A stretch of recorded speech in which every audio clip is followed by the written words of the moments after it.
I had a Muslim one time come to me. I was doing an evangelistic seminar in San Jose, California, for Iranians.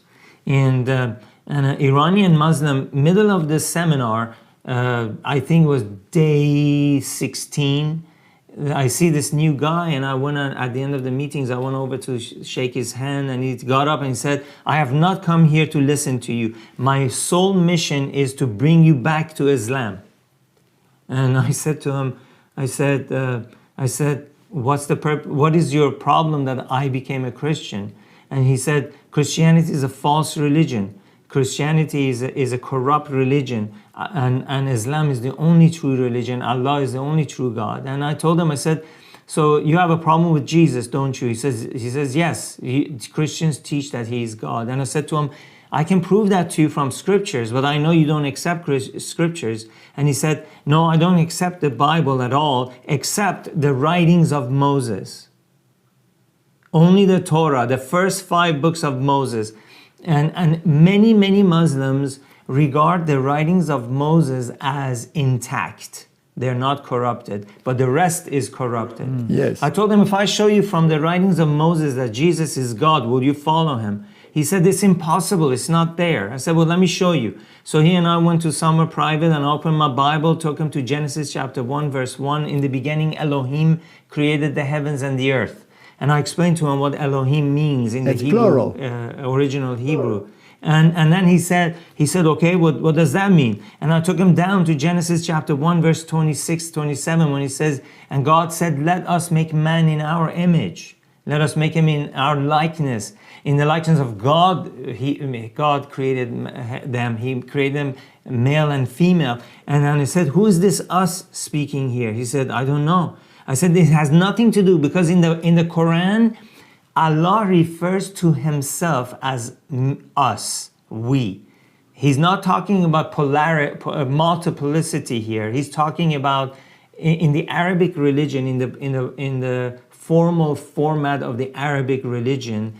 If I was to speak to you, Walter or Martin, I wouldn't use the word you singular. I would use it's like in French, the word vous, which is plural, because I'm trying to respect you.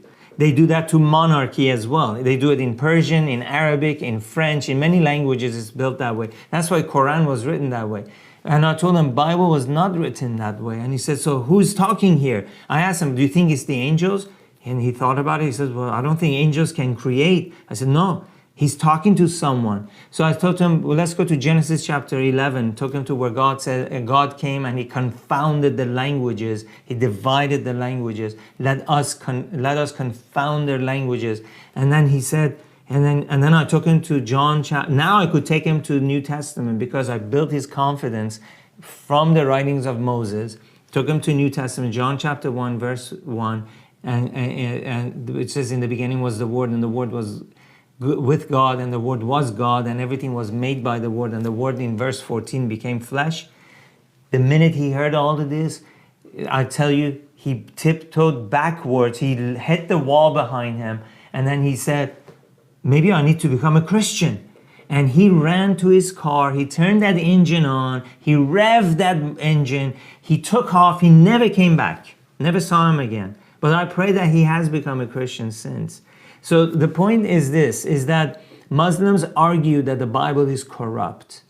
And my response to them has always been, if you believe that the Bible is corrupted and you believe that its origins were good, that you say Allah gave the Bible, but the Bible was corrupted, so Allah was forced to bring the Quran, what guarantee do I have that same Allah that failed the first time from protecting his own word will not fail again?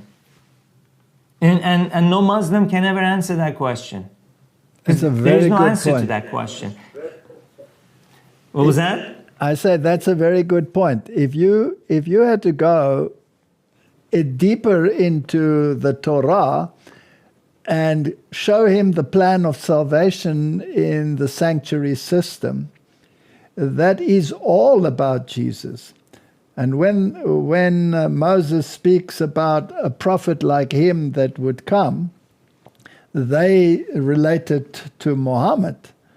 But the prophecies related to Jesus Christ, because they even give the timelines exactly in the Bible.